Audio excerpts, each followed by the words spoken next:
Siskel and Ebert review Woody Allen and Mia Farrow having problems with his mother in New York Stories. Morgan Freeman is a principal who restores an inner-city high school in Lean on Me. And Nick Nolte rules a jungle paradise in Farewell to the King. It's all coming up next on Siskel and Ebert.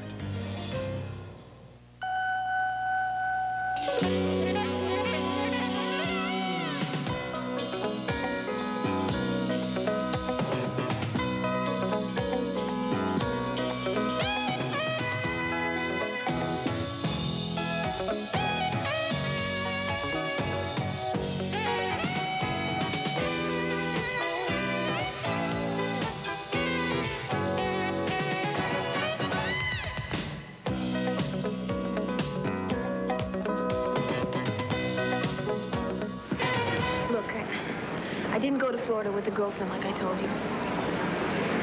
Oh, yeah? That was somebody else.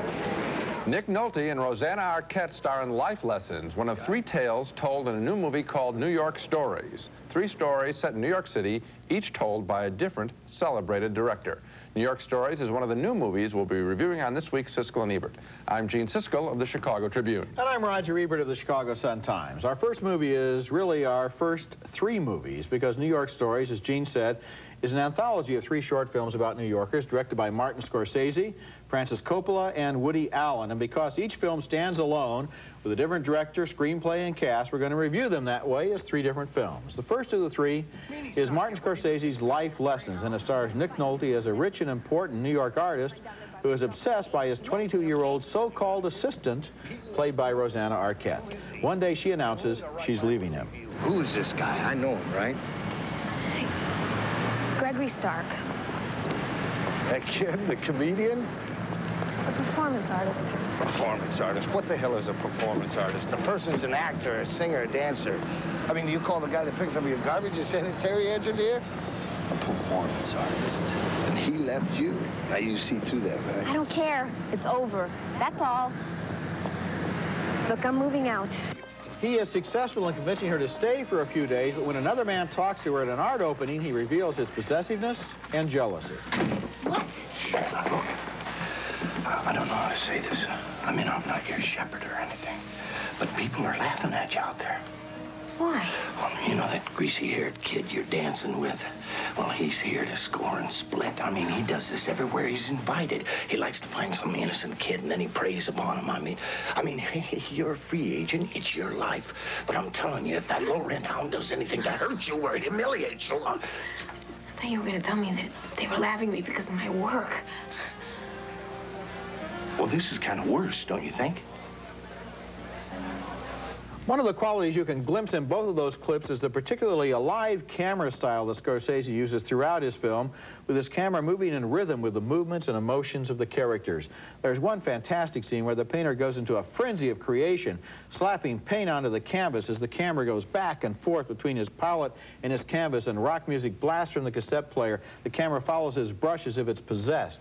The story has great energy and some remarkably convincing dialogue between Nolte and Arquette. But the allegedly ironic ending seemed painfully predictable, and I wish he'd ended the film just a few moments sooner. You could almost guess the moment when he maybe should have ended it. But for me, Scorsese's film was the best of these 3 New York Stories. I think it is, too. And I think in dealing with an artist, I felt one of the things that he was doing was showing how beautiful a camera can move like a paintbrush. I think that was very much part of his pride as an artist talking about another artist. In addition, I think he's being very critical of artists who often use other people for stimulus and then can't relate to them, get very frustrated to use them, and it's only out of the frustration are they able to go back to their art. I mean, Nick Nolte is at his best when he's the most angry with Rosanna Arquette. That's when he creates the most, and but the way he treats her is just awful. And his performance is good. We've seen another Nick Nolte movie in this period of time, which is a totally different character. Farewell to the King, yeah. Here, in this one, the way he uses some of the dialogue, at one point he says, he tells her he'd react like a gut-shot dog. Yeah. And at another point, he's talking about, I've been married 4 times since before you were born. The dialogue is that's Richard Price. Richard Price's dialogue, and the way that he delivers it is a different kind of Nolte than we've seen. Well, the other great thing with his character is that there's a shot of him that's fabulous, which is after he's painted and the relationship is lousy and all that, Nolte just flies back in this chair, and Scorsese just takes a shot of him, moves the camera in on him, and we see a man who's fully drained. And I'll tell you, pushing all the emotions, that's been the hallmark of Scorsese's films. It makes him very special. It's done again here. The second New York story is by Godfather director Francis Coppola, and his story is a child's tale called Life Without Zoe, which updates the old New York story of Eloise, the spoiled little rich girl who lived in the Plaza Hotel. In this case, the time is now. Zoe lives at the Sherry Netherland Hotel, and her best friend, because her parents are frequently out of town, is a hotel butler. Smell that hot chocolate. Come on, it's just like you like it. Sugar and sweetened loaf. 1 and 1. Yeah, don't want to go to school. I don't feel good. You don't want... You know, maybe you have the flu. It's going around. Let me... Ooh, I burned my hand. Quick, get the salve. Ooh, please, help. When Zoe's mother does return home from a trip abroad, she finds that her daughter is having a wild party for friends. So, is this what your father calls sophisticated? 12-year-old girls drinking strawberry daiquiris and reading Paris Vogue. Mom, what are you doing here? It's a warm welcoming. I'm your mother. This is my bedroom, and these are my earrings. That's Talia Shire as the mother. Life Without Zoe is a very lightweight story by Coppola. He clearly intended to be the movie equivalent of a children's book. In fact, the titles of the thing are filmed by Francis. So he's really trying to tell a child's story. And the pictures are beguiling. But we're not sure what the story is about. Zoe is spoiled, but that's because her parents ignore her. The film needs more time, I think, with the parents, or at the very least, more time with the person who I thought was the most interesting character in the story, the butler. I think it could have been just about the butler and the girl relationship. As it stands, it's a well-directed but empty story, and I have to give it thumbs down. Thumbs down for me, too. Don Novello played the butler, and it could have been, if it had been the butler story, how he deals with these rich people, that could have been fun. This movie is totally unfocused. The relationship between Zoe and her mother, Talia Shire, is utterly confusing. It's not on the screen. It's not. Well, first of all, there's a lot of tension, and she's a mean woman. And then later on, they're best friends. We can't understand that either. Frankly, I was shocked. I would have thought that given the chance to make a short film, these directors who always are forced to work at 2 hours length would have had something they were saving up to really do something special with. And this is the sort of thing you'd see, you know, in some student film festival, except for the production value. Well, that's what catches you, is visually it's interesting. I mean, the guy doesn't know how to shoot an uninteresting shot. Even the last shot in the picture of with but the he father. Sure does know how to tell an interesting story. In that case, you're right. Okay, on to the third segment. And the third part of New York Stories was directed by Woody Allen. Now, people have been saying for a couple of years that they wish Allen would abandon his serious movies and get back to comedy, which he does best, allegedly. Maybe they'll like his short film here, which is named Oedipus Rex and which is intended as a comedy. But I think it's among Allen's weakest work. It stars Allen as a 50-year-old lawyer whose life is still controlled by his mother, who even visits him at the office. Mother. Say hello to Aunt Seal. What are you doing here? We just saw Cats. Cats, Mr. Cats? Cats, the show. Remember you gave me 2 tickets? Cats. Cats, of course. So I thought I'd take Aunt Seal to see your office. Isn't it beautiful? She doesn't hear a thing. John, we're a little behind schedule. Yes, sir. I'm all tied up. This is Bates, the one with the mistress. Now, there are some laughs there at that moment, but laughs that are extracted, not inspired. And there was a wonderfully inventive scene elsewhere in the movie where the mother is picked as a volunteer in a magic act, and then something truly mysterious happens to her. That moment is, or could have been, a great springboard for a movie that never materializes. Now, I don't want to give away any surprises, but I'll say that the movie goes completely wrong from the moment that his mother reappears after her magical vanishing act. If what happens in this movie happened in real life, in New York City, the story wouldn't be how the Sun dealt with it, it'd be how 8 million New Yorkers dealt with it.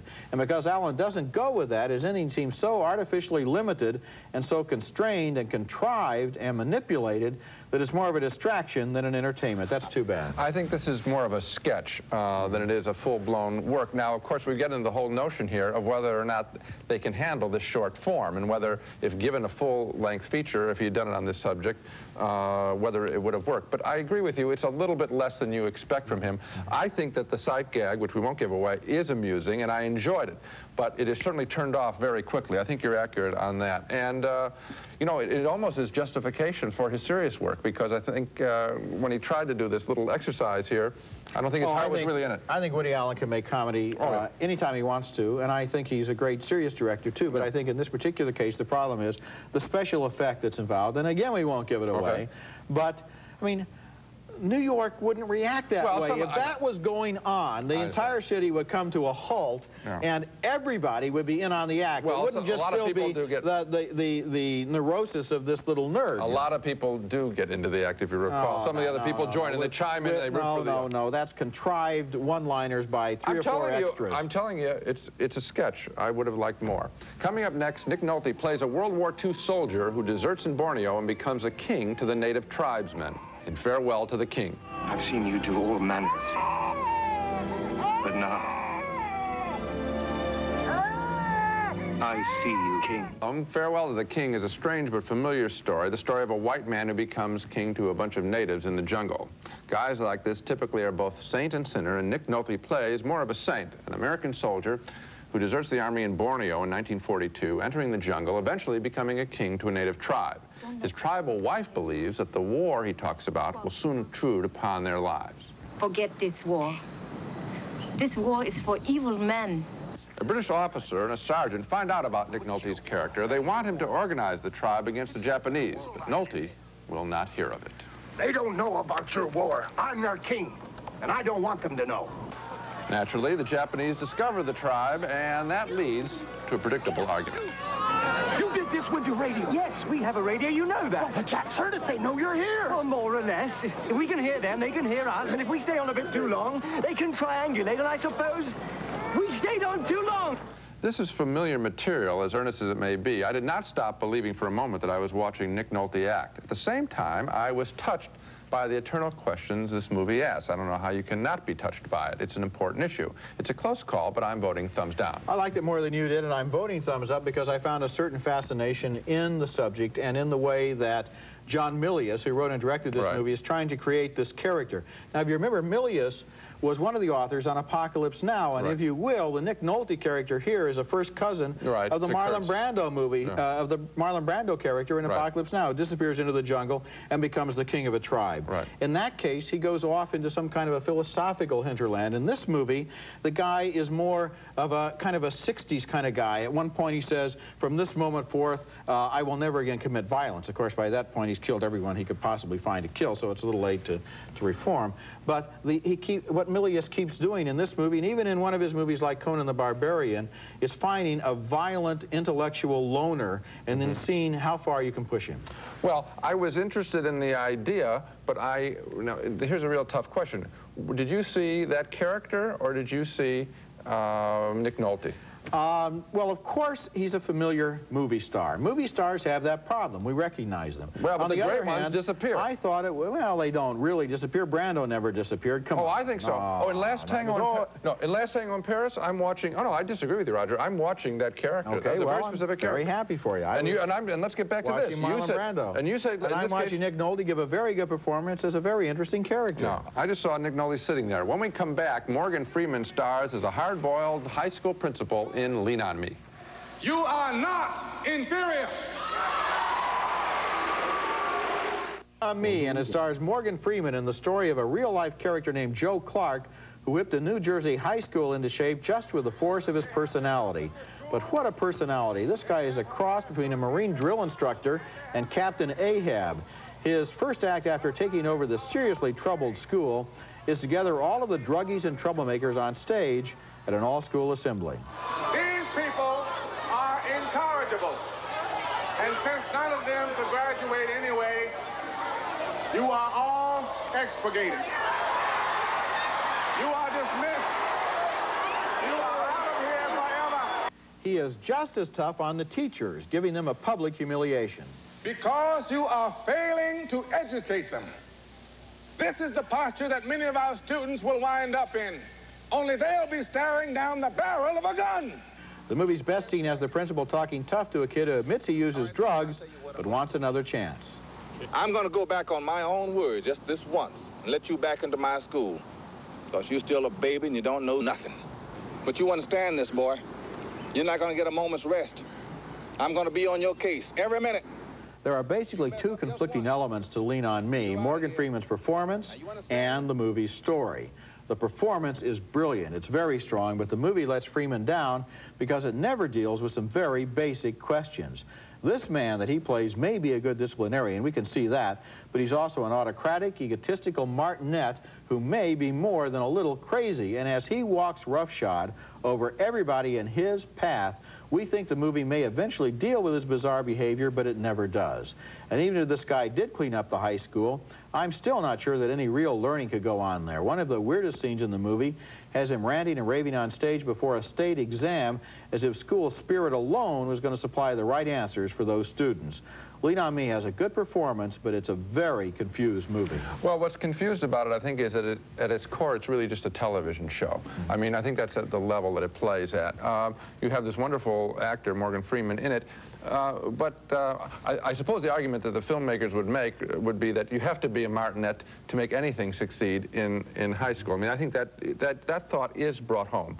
But you're right, we don't see the hard work of actual learning. We see a lot of acting, a lot of shouting. We see kids trotting up with, I have to say, predictable problems. It is an interesting issue. Do you throw all the drug people out of the school and on the streets and so that the real learning can be done? I think the film makes that point early on. But then, after a while, it's just angry behavior by the teacher and then a miraculous ending. The funny thing about this movie is it's being compared to Stand and Deliver, that was the Edward James Olmos film, which is about a teacher who was really trying to teach his students how to learn. Right. This movie owes a lot more to The Principal, the James Belushi film about a guy with a baseball bat who's going to knock the heads of all the bad guys in the school. Right. This movie is clothed in a noble image, but the fact is it's essentially a very simple-minded action film with a performance that's too good, much better than it deserves. Okay, coming up next, John Lithgow plays a small-town butcher who thinks he has murdered his partner in the black comedy called Out Cold. He always loved chocolate. Our next film is the offbeat comedy called Out Cold, starring John Lithgow as a butcher who thinks he murdered his partner, leaving him to freeze to death in the cooler. Actually, the guilty party is the dead butcher's wife, played by Terry Garr. She's delighted that Lithgow is confused. Oh, Sonny. Sonny, you forgive me. I do. Of course I do. I only hope that the police believe it was just an accident. Randy Quaid plays a private detective who questions Lithgow in the butcher shop where the dead butcher hangs on a rack, the ice cream bar he was eating frozen to his head. Your partner, Ernie, he's gone hunting. Hunting.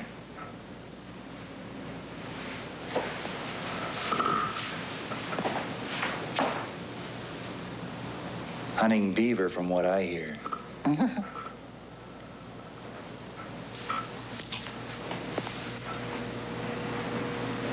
What's that?